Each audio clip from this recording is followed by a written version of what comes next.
Most SaaS companies get advertising, so running Facebook ads, completely wrong. Running ads is actually the easy part.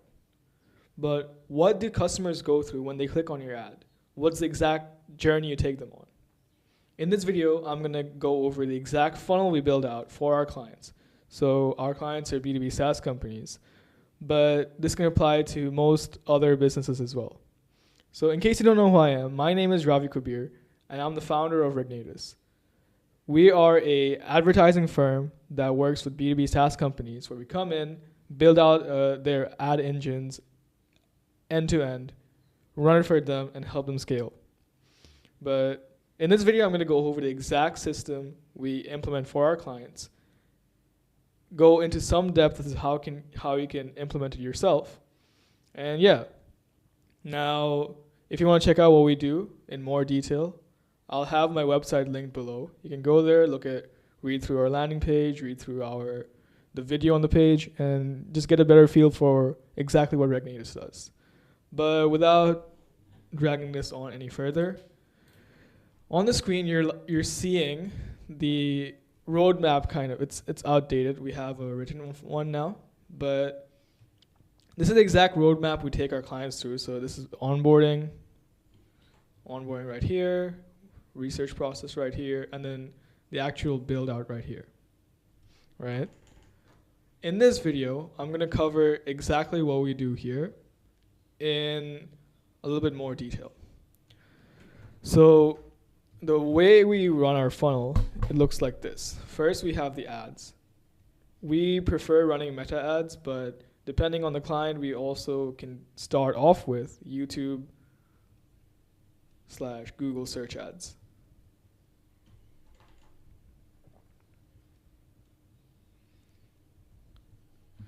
We then lead them to what's called a call funnel. So the headline, the video, application form. That's like application plus call scheduler. And one thing we do on the application is that we disqualify people who are not the best fit for the offer. Right, so we have a disqualification process, and we only allow qualified people to book a call. So they see a confirmation page.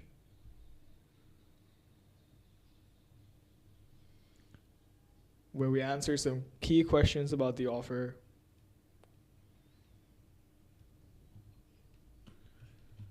And then we have,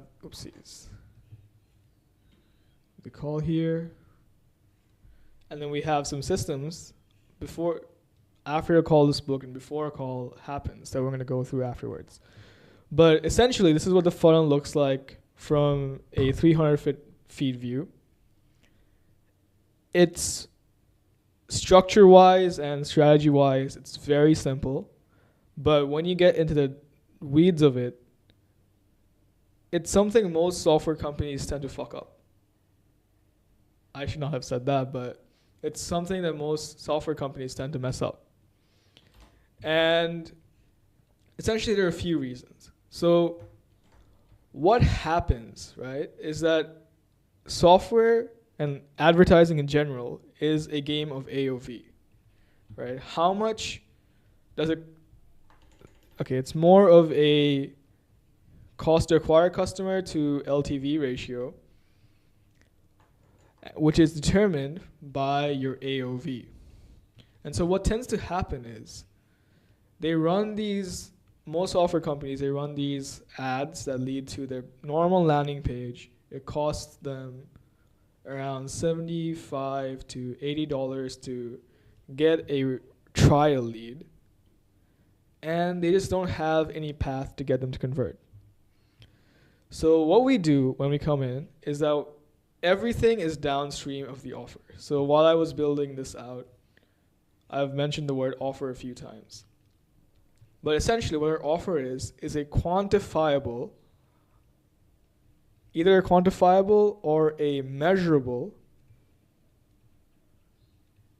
transformation that someone can have as a result of consuming your product, right? So a mistake that many advertisers seem to make is like the ultimate CRM as their headlines. It's essentially like these sort of headlines work great for organic landing pages, right? It's organic is where you build your brand, but paid is where you get paying customers. And when you want to advertise, you have to prioritize clarity over brand. Right now, obviously there are exceptions to this. For example, HubSpot are already such a big brand that they don't have to follow this.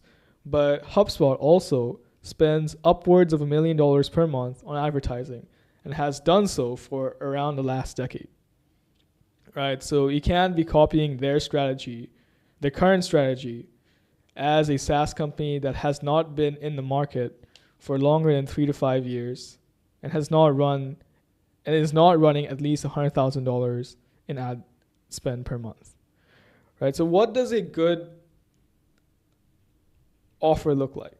First of all, the basic template for this is X result, Y time frame,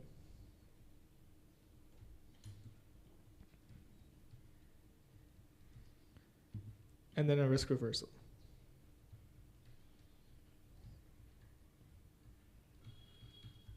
So when building out your offer, you also have to consider that what are the actual things that someone's getting, right? Another way that people tend to mess this up is they have an offer, but they don't have a logical reasoning of how they're gonna get this X result, right? So typically when I come in with my clients, I tend to make a package of a 3-month access to the software. So it tends to be a software to subscription model, 3-month access to the software.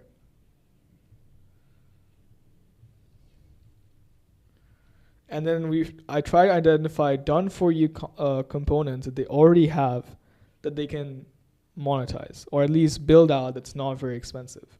For example, I'll show you. One of our current clients is a market research tool software. And the way we've built out their offer is we give 4-month access to the software, and then we have a lot of done for you and done with you components that added with the subscription cost of the tool itself allows us to charge around $3,000 to $5,000 or even more depending on which vertical you're in on the phone from this funnel, right? So if you make one sale, you're already immediately at least $3,000. So now that you have your offer defined, you can then start making the funnel, right? So the way we do this is that we script the ads last. So what we do is we script the VSL, then we script the landing page, and then everything is, so it goes offer, VSL, landing page, email sequences. I'll walk you through exactly what to say in the email sequences. And then based of all the information we have here, we then build out the ad scripts. So again, I'll show you what the ad scripts look like. Like direct hooks. So we have a lot of hook variations and then 1 or 2 or sometimes 3 or 4 body variations. And we mix and match them to essentially create the combination. So like around like, this one would make what? 8 plus 13. Around 70 ad variations. Obviously we're not running all of them at the same time, but having these, for example, when we're working with our clients, they tend to be very busy. So having a lot of ad variations in our pocket helps us do the creative testing without constantly needing our clients to record ads for us. And then we launch, essentially. So one note about the VSL itself is that it has to be direct, right? In the B2B space, our job isn't to persuade, right? Our client, the sort of people you probably work with and the sort of people you're targeting, a defining characteristic they have is that first of all, they're likely accustomed to risk, right? They make business decisions that just always have risk tied to them.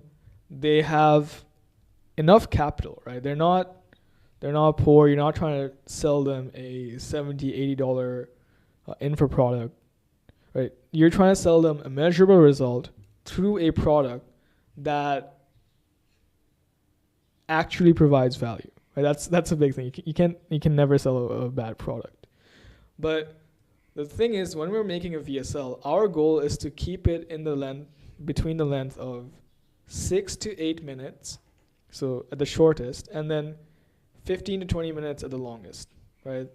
Typically, I've seen this is the best. Like, it allows you to introduce a problem, explain the problem, introduce your software, demo the software, introduce your offer, and then basically sell the CTA. But here's a key thing, right? When people are checking out even your organic page, they're trying to get a feel for what your product looks like. And so when you don't have a demo on site, or like genuinely a demo on site where you go through the onboarding process, where they can get a look for what the software actually does, you will have a hard time converting people to book a call. It's just going to be significantly harder than just having all the information here. Because again, your target market has a lot of capital, but as a result, they don't have much time. So if you're going to gatekeep information behind anything, like if you're going to gatekeep information behind a free trial or a call, they're just going to go ahead and find someone who doesn't, because it's much easier to press play and skim through the demo than it is to either sign up to a trial, go through the onboarding for the trial, and then get to see the product yourself, or just booking a call, waiting a few days. Right, so we want to give them as much information as possible. And so that's where this section of the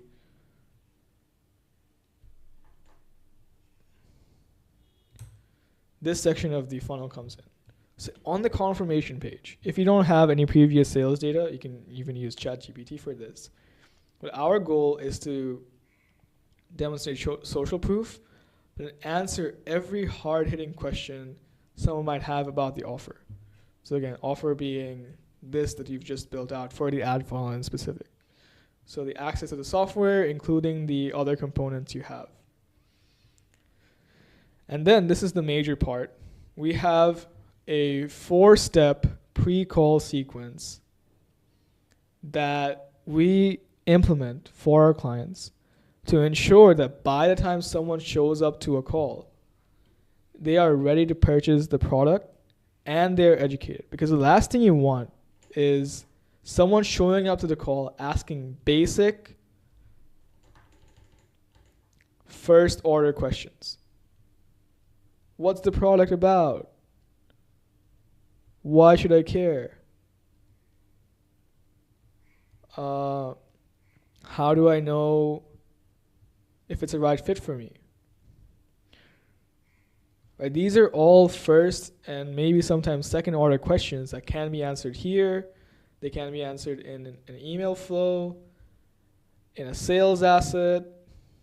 Like, these are questions that do not need a human one-to-one interaction, right? The call should be for something that needs actual one-to-one interaction. For example, logistical issues.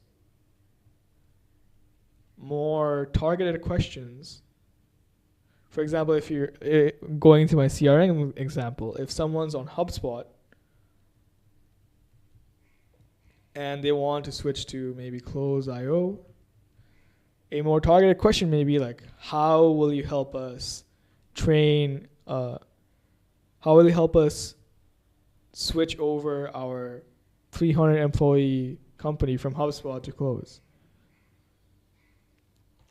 And that's what we want. Like, we want to, by the time someone's on a call, they should be as further down the sales funnel as possible. So again, let me just put some meaning behind the arrows. So these typically, again, the duration between when a call is booked and when a call actually occurs is round about 48 to 72 hours. And this is essentially the window we have to push them down the sales funnel as much as possible and to answer 90 to 100% of their first and second order questions and even handle some objections you might get on the call. So there are 4 ways we do it. There are 3 main ways. The fourth is just Calendly reminders for the call. But essentially, let's just say that this is 1, 2, 3. So we have email sequences, we have content retargeting, and then we have sales follow-ups. So essentially, let me just show you right now. These are the emails we send whenever someone books a call. Very, very in-depth. There are 3 phases of it, and I'll show you right now. Essentially, it's 4 phases of emails, 1, 2, 3, 4. The first one here is introducing the brand, maybe the founder if you're... Yes, as I was saying, you introduce the brand, and maybe the founder if you're earlier stage. Here, you reintroduce the offer, and just your guarantee again. So guarantee being risk reversal. Here you go over exactly the system behind delivering the offer. And then here you typically we write, let me just see.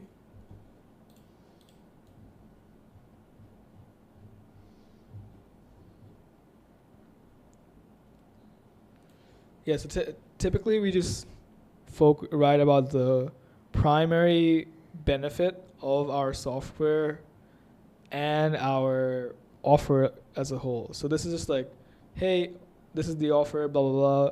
We'll get you this within this time frame.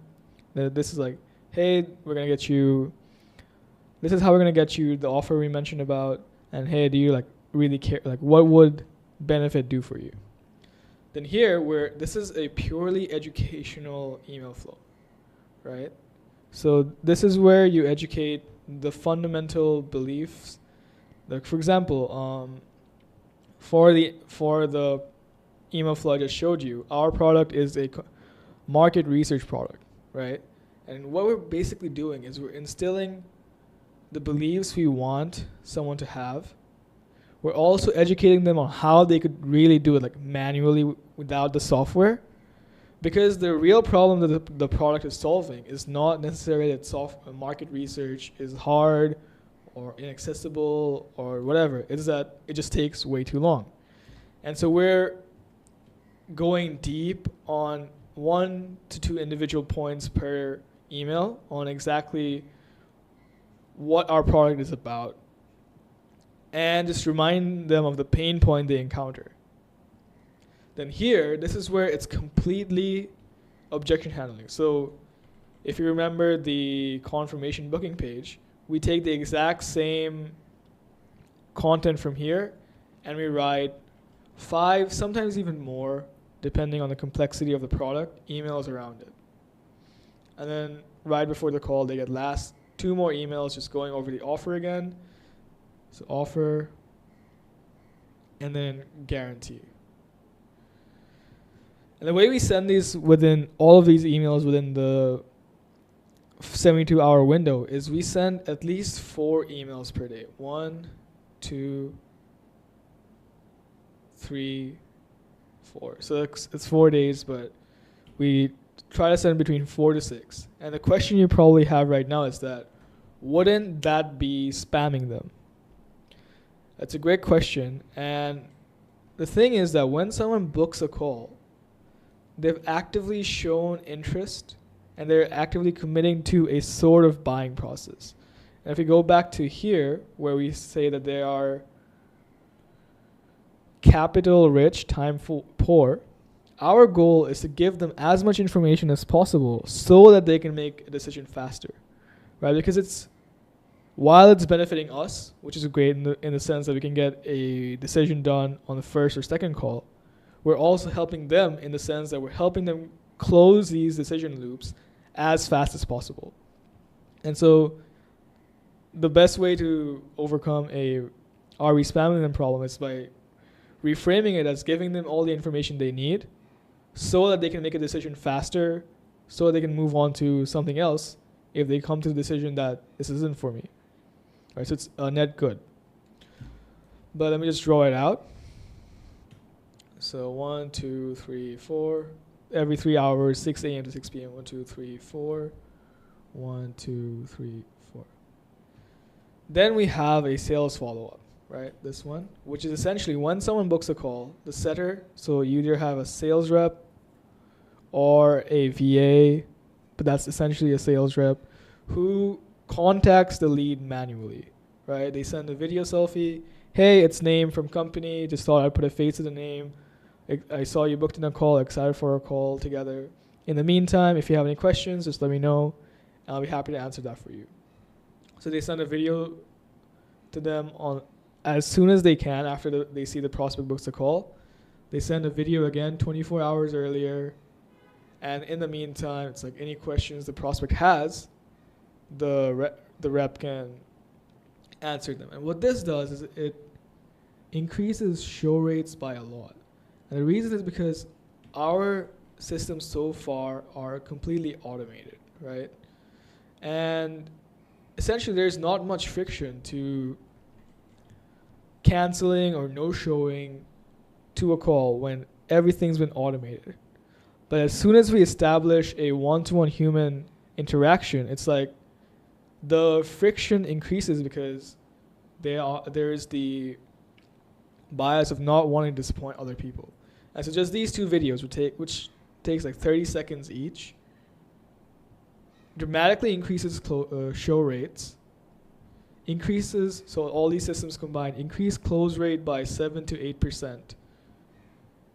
And the prospects are warmer on the call as a whole.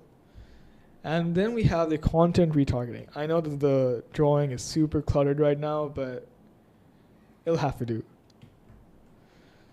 Essentially, similar to how we created the ad creative scripts, we're going to create, and we created the confirmation page scripts, we're going to create 30 to 40 short form clips. So since this is on Meta. But again, target first order questions, second order questions, objections, etc. And these are only things we show to people who've booked a call, right? It's not available to someone that has booked. It's not going to show up to someone's feed organically. And what this effectively does, right, is that there's the realistic chance that someone's going to get hit with like at least 15 to 20, even sometimes 30 of these prior to the call. Because you can never really ensure that they're going to open their emails. You can never really ensure that they're going to scroll their feed after booking a call. I mean, you can, because like if they saw you from the feed, they're probably in the feed often. And the thing is that all these systems come together to dramatically increase your show rate, dramatically increase your, and ultimately it just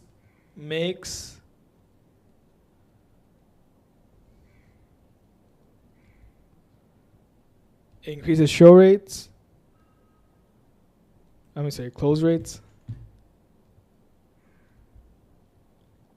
and it ultimately makes the funnel more profitable simply because